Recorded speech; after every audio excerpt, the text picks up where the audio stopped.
안녕하세요. 다음 달에 결혼식을 올리는 29살 예신입니다. 이 결혼 꼭 해야 하는지 조언 부탁드려요. 우선 예랑이도 29살인 동갑내기 커플입니다. 연애는 올해 초부터 시작했고 알고 지낸 지는 3년 정도 됐어요. 처음 알게 된 건 친구로부터 소개를 받았고 연애하기 전 3년 동안 썸 탄 것만 3번. 한 번 썸 탈 때마다 2달 정도씩 지속되었던 것 같아요. 늘 변함없이 절 바라봐 주었고 한없이 다정했고 저에게 행복감만 느끼게 해줬던 남친이 달라진 건 2달 전 찾아온 아기의 소식을 들은 뒤부터였어요. 연애한 기간은 길지 않아도 서로 알고 지낸 기간이 꽤 길었고 연애 시작부터 결혼을 전제로 진지하게 만나고 있었습니다. 2달 전 아기가 생겼다는 사실을 알았고 아주 급하게 결혼 준비를 하고 있어요. 이때부터 남자친구와 싸우는 게 일상이 되었네요. 다들 결혼 준비하면서 많이들 싸운다는데 이 정도일 줄은 몰랐어요.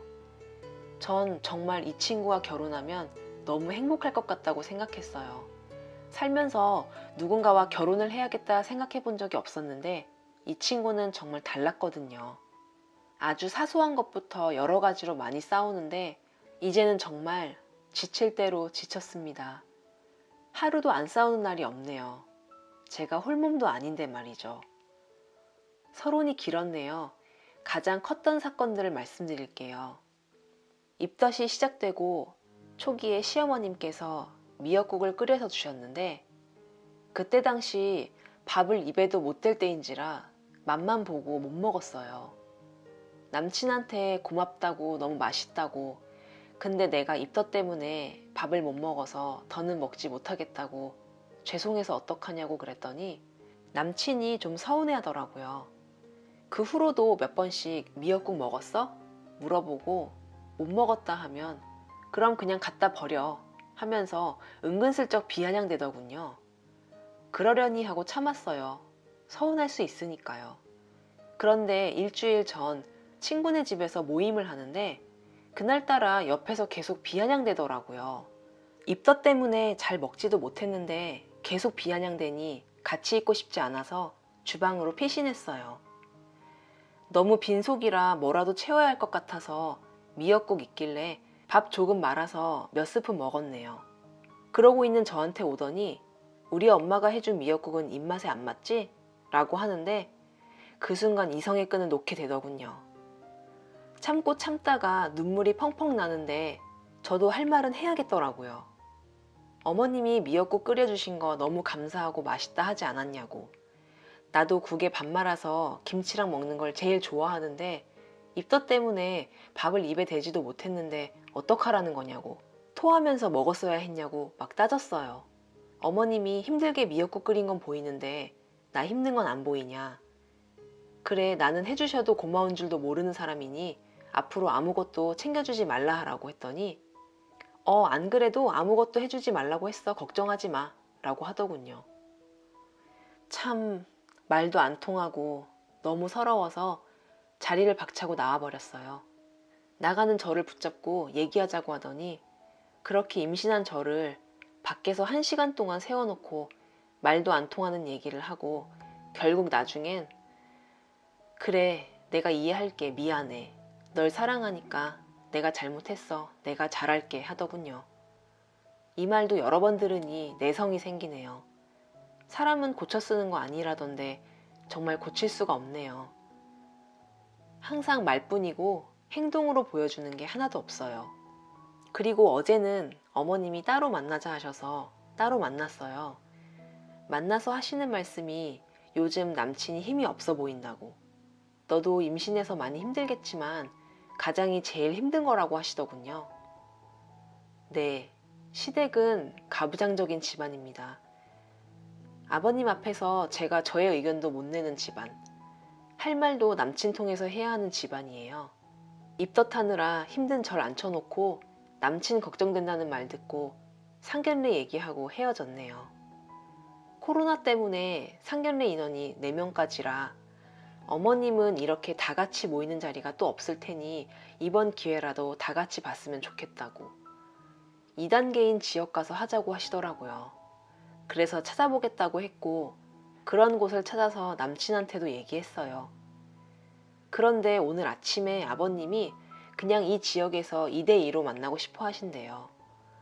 그래서 저는 어머님은 타지에서 다 같이 보고 싶어 하시던데 우리 아빠도 아버님과 의견이 같으니 의견 확정 지어서 말해달라고 했어요. 결국은 어머님 뜻대로 하게 되었어요. 그리고 제가 언니가 있는데 이미 결혼했다가 이혼한 상태고 아이도 있습니다. 아이는 형부가 키우고 있고 언니는 2주에 한 번씩 아이를 봐요. 이 부분에 대해서 처음부터 시부모님이 남친에게 제 호구 조사를 할 때 언니 결혼했냐 물었는데 처녀라 답했고 그 때문에 저도 본의 아니게 숨기게 되었어요. 처음 인사드렸을 당시 임신 상태가 아니었고 진지하게 만나고 있다고 인사드렸을 때예요. 이렇게 일이 벌어질 줄은 몰랐었죠. 쭉 말 안 하는 게 좋을 거라고 언니한테도 모질게 말했었어요. 근데 언니가 많이 서운해 하더라고요. 조카가 이모 결혼식도 못 가냐고. 그래서 어제 어머님 만난 김에 말씀드렸어요. 사실은 이러이러하다고. 그 얘기를 오늘 남친에게 말했더니 어떻게 상의도 없이 네 멋대로 말해버렸냐고 노발대발하면서 상견례 정하는 것도 제 멋대로 정했다네요. 제가 제 가족 얘기를 직접 말씀드린 게 잘못인가요? 상견례는 앞에서 말했듯이 남친한테 어머님 의견, 우리 아빠 의견 말하고 확정 지어 달라 한 게 제 마음대로 한 건가요? 사실을 말할 거였으면 애초에 말했어야 했다고 아버지께 어떻게 말씀드려야 하냐고 짜증을 내고 화를 내더라고요. 아버지가 가부장적이시고 보수적이시더라도 할 말은 해야 하는 거 아닌가요? 보통은 언니가 서운해해서 숨길 일도 아닌 것 같고 말씀드렸다고 하면 처형이 그렇게 생각하는지 몰랐다고 지금이라도 잘 말씀드리겠다고 하는 게 정상 아닌가요? 이 일로 앞으로도 제멋대로 할 거냐며 노발대발 하는데 정말 너무 어이가 없었습니다. 상견례도 뭐가 문제냐니까 자기 집이 가부장적인 거 알지 않냐고 아버지가 2대2로 하고 싶다고 했는데 왜 어머니 말을 듣냐고 하더라고요.